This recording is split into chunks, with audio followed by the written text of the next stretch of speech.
Use this tool to draw lines directly onto your 3D garment. Left-click to begin drawing your line and double-click to finish. Be sure that when creating your line that you start and finish on a seam line. To create curve points, hold Shift while drawing a line. Switch to the Edit 3D Pen Garment tool to adjust points and refine style lines if necessary.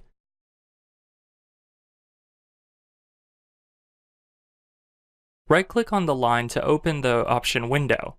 Here, I'll select Symmetric Cut and Sew, meaning the line will convert to a seam line while maintaining sewing, and is duplicated to both sides of my symmetrical pattern.